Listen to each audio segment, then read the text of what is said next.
ஈரேழு ஜென்மங்கள் எடுத்தாலும் உனை சேருவேன். வேறாரும் நெருங்காமல் மனவாசல் தன்னை மூடுவேன். உருவானது நல்ல சிவரஞ்சனி, உனக்காகத்தான் இந்த கீதாஞ்சலி.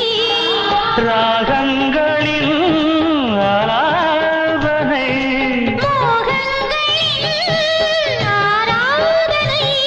உடலும் மனமும் தழுவும் பொழுதில் உருகும் ஒரு ஜீவன்தான் உன் பாடல்தான் ஓயாமல் இசைக்கின்றது.